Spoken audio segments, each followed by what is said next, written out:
So this is an Albert Kahn building, almost 100 years old, and this is an Art Deco dream.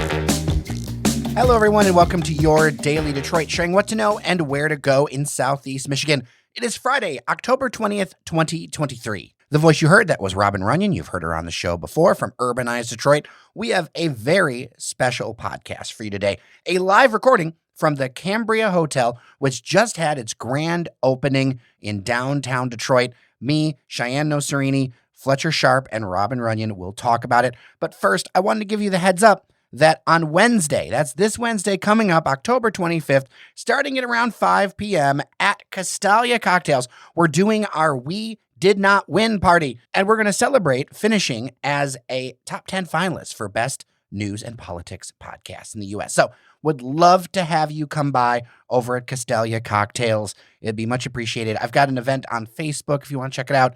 But either way, it'd be great to have you. Alcoholic cocktails, non-alcoholic cocktails, good times, kind of celebrate fall a little bit in a cool little venue that's done a lot to support us.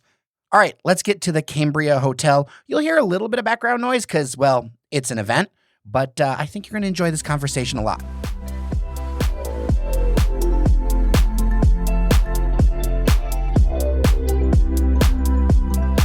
We are recording this a little bit earlier than Friday because, we've got everybody together for, I think, a fun episode. We're going to talk about this, kind of new. It's new in that this is like the grand opening, but new hotel project in the old WWJ building. This is where that station was originally at. Let's do the introductions and then get into a couple of stories. Of course, I'm Jared Stays, and to my right is...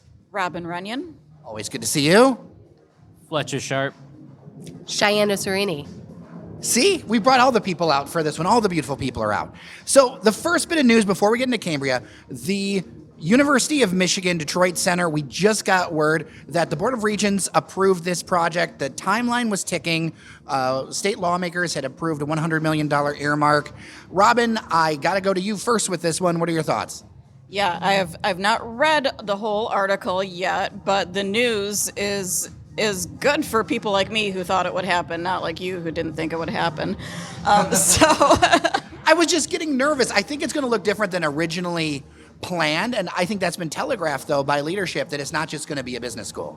Yeah, for sure. And I mean, now they got to clear out the parking lots. They got to have a groundbreaking by the end of the year. So this is going to be a big deal. I mean, it's good for the Illiches. I mean, they've kind of been stuck a little this year on a lot of their projects. So it's good to see it going forward.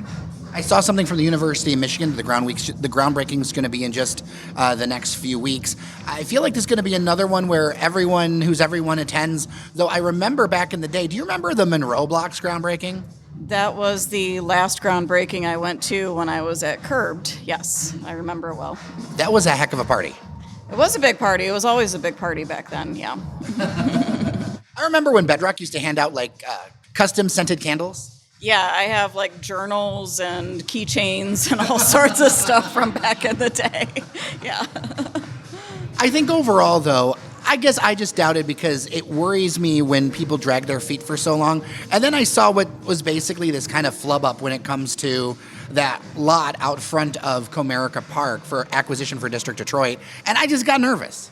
Yeah, and, hopefully we'll see some movement on that lot. It doesn't look good. There was a story this week in Bridge about it. It's just still stalled. Nobody's done anything. They can't start building because they don't have the lot. So, yeah, I mean, everything in Detroit takes a long time. It takes a lot longer when you don't have the property. That's true. You'd think they'd have that buttoned up before we got started. Let's talk about what we're here for, the Cambria Hotel. $80 million project, Robin? Yes, that's what I was told earlier today. We talked to the developers, and it's the grand opening of the Cambria Hotel. It has been open since early summer, but not everything has been finished, so it's not fully out there, advertised, everything. But man, they did a bang-up job on this one. For sure. And one thing they did well, I think, is that they threw a party. And when you're going to do something in Detroit, I think you need to throw a party. Shianne, what were some of your thoughts now that you've toured all of these rooms? I mean, I think it's The design of the entire building is beautiful. The party has been a lot of fun. We have passports. We're going from room to room, seeing what they've done with the building. And it's just been a who's who of people from out of town. I mean, we haven't really ran into anybody from around Detroit. That's kind of funny, not just, and we kind of mean this in the sense that those of us who cover these things, we kind of see the same people every time, right? We do, yeah. And I kind of looked around when I got here, and I didn't really see anybody that I knew. Just weird. Like, I usually recognize faces, but not on this one. Fletcher, Sharpe, what was something that stood out for you with what you've seen in this place so far? It's very big. Like, every room is bigger than you expect. Even, like, the lobby, which isn't the lobby because the lobby's on the third floor, is bigger than you'd expect. Even the smaller rooms are still big. It's pretty loud just from the party, but when you get towards where the rooms are, it gets very quiet. So the fact that, like, you can still have a party like this on every floor in almost every room and go to where people would be, like, sleeping and just not being by people, and it's super quiet, is, like, that's some really good soundproofing. You and I hung out down at 5 Iron Golf. There was some fun stuff down there, especially, figured to ask you, you're the sports guy. Yeah, they have driving range, they have ping pong, they have duck pin bowling, which is just bowling with a ball is like the size of just your hand. It's an adjustment. You will throw a gutter ball or two. It's not, anything to be not prideful about, just, but it's a fun event. And if you don't stay at the hotel, you can still come down and have a nice time. But if you do stay here, it's definitely a nice thing to do without having to leave the hotel. Robin, I know you well enough to know that you like attention to detail. What was one of your favorite details, or a couple of your favorite details at the hotel? So this is an Albert Kahn building, almost 100 years old, and this is an Art Deco dream. Like, they really nailed it with the design. It is so beautiful, really rich colors, different fabrics. A lot of peacock motifs, which I really like. I like the carpeting. I like the flooring. Like, they did a really nice job. I think we're going to see a lot of pictures on the Instagram coming up of the Cambria Hotel. So in the spaces like the restaurant and the banquet room and the lounge, the bar and whatever, that's the original building. And the hotel itself is a new build that they built on all the rooms. So when you come to visit, if you live in Detroit and you come to visit, you're going to probably be mostly in the building itself, and it's pretty stunning. Yeah, we're in this Mediterranean-themed lounge right now. I'm sure you can tell by kind of the background music. There was the old auditorium that got converted into a banquet hall. The old studio got converted into, like, this, nightclub? Is that really the vibe of it, I guess? Maybe. Oh, that's the extra room. So there's the big banquet hall, which was an auditorium, and there's this pretty mezzanine that overlooks it. That was covered up before, so they opened everything up. It's really pretty. And then next door is kind of an additional room. So if you have, like, more guests or a different party or whatever, you can go to that extra room to have that. Another thing I like about this design, although I think it's going to be a little disorienting for people at first, this is I don't even want to say urban, it is a true city design, in that the lobby is on the third floor, and there's various things on the first floor. You see that more in Chicago and New York, I think. I think they have that at the West End, too. The Book Cadillac, I think they have it there, too. Yeah, some hotels, they do that, for sure.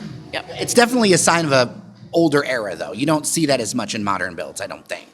Yeah, and when you go up to that lobby on the third floor, that's where the kind of loungy bar is, and there's also a rooftop bar up as well, which we didn't really get to see because it's kind of rainy today, but it looks like a nice place to hang out as well. For sure. Let's talk about that bar, because I figure a lot of people are going to be interested in going straight up to that. We'll work the way around. Shianne?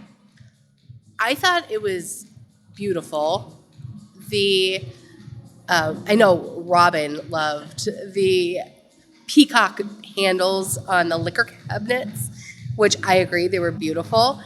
And the tile, like Robin said, the attention to detail, it's just, they spent a lot of time thinking about the design. I had a non-alcoholic cocktail. It was pretty good, even for a non-alcoholic gin, because we know I'm not a gin drinker, but it was really good. Yeah, they did a really good job of modernizing some parts, but still keeping a nice rustic kind of old-timey feel where you still feel like I'm sitting in like, the 40s, 50s, but like it's definitely something that's in this era. I really appreciate that from someone who just likes kind of a mesh of the old and the new. That chandelier, Robin, didn't they mention that, was it the bar manager was from Candy Bar?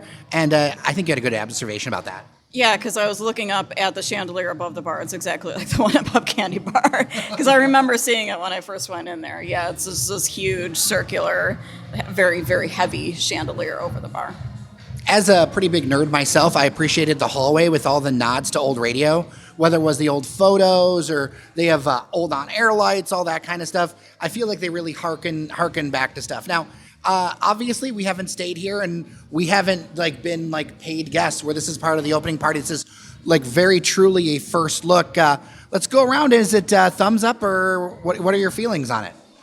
I would love to stay here. The hotel room, we haven't even talked about the hotel rooms. Let's talk about the hotel rooms. So the hotel rooms, they have, we saw the double queen, we saw the king, single king, and then we saw the suites. And the suites are very nice. It's a 1-bedroom suite with a living room. And she said, I think there were 4 in the whole hotel. So there's 4 suites, wet bar, all kinds of stuff. It has some nice views out the windows. And I just thought they were modernized, but also with a flair to the Art Deco radio era. Yeah, I took a bunch of pictures. I think I'll probably make a little reel or a TikTok out of it. Fletcher? Yeah, I mean, I would give it a thumbs up. I walked into the suite, and like Shianne said, it's very nice. I could hear my wallet silently crying in my pocket. So I don't know if I could stay here per se, but if you have the means to do so, I definitely think it'd be a nice experience, especially being where it is located downtown. Yeah, I'm going to have to disagree with Shianne on the views. Honestly, it's not the best in the city. We were on the 3rd floor. There are higher floors too, so there might be some better views higher up. But that being said, I am going to be requesting from somebody a staycation here probably pretty soon. It's a place where you can go and you can get dressed up and you can have a nice night and you can actually just stay in the building and have a good time because there's the restaurant, there's the bar, there's games to play downstairs. So it's a good time.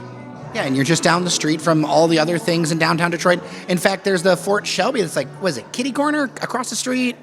That there's another restaurant there. There's things that are starting to happen in this corner of downtown that are pretty fun. I mean, I definitely would love to do a staycation with you sometime. And what one of the developers was saying, he was it would be great if there were 10 more hotels opening because we need them so much. He was really happy about they're right in between the convention center and Corktown, really. It's a good location. I think we're going to start seeing a lot more things happening around here as well. Yeah, you got to see it to believe it because, for years, I actually used to work over at Channel 4 next door, and I sat and thought to myself as I was going by how different it was back when I worked there. The Fort Shelby wasn't a thing. This was nowhere near what it is today. It just, the energy here is so much more than previous years, Kind of agree with that. I do think that it's good to have more hotels when you can because it does allow for people to come into the city and you avoid the Airbnb. They actually get to stay downtown inside the city and I guess experience the city, but also like Robin said, if you really just want to come here and just not do that, there's plenty of things inside the hotel that will keep you occupied for your whole time here. 100%. Well, I think it's something you can check out. You can just hop off the Lodge Lafayette, hop on Lodge Howard Street, then turn left on Lafayette. You'll be here. There's a ton of great things to check out. As I said, I'll post up pictures and video. Everybody, thank you so much for joining me for this party. I think it was a good time. Robin Runyan from Urbanize. Thank you. I wish I would have gotten dressed up a little bit more today, but it was a good party nonetheless. Yeah, I thought it's a hotel opening. I'm gonna at least wear a dress. So Out of all of us, Shianne understood the assignment. I try. I don't always understand the assignment, but I was like, I can't wear jeans, so I'm gonna put on a dress. Are we gonna have a rematch of Duck Pin Fletcher? I mean, for sure. I think combined we maybe broke like 180 combined. So I think we kind of have to. And that's 180 split across we couldn't set up players, so we had 6 different players. So he took odd, I took even. So it really wasn't great, but I think we got maybe 3 spares between us, so got to come back and settle it. All right, everybody. Thank you so much for listening to your Daily Detroit this week. As always, follow us Apple Podcasts, Spotify, or wherever you download shows. Thank you so much for listening. I'm Jer Stays. Remember that you are somebody, and we'll see you around Detroit.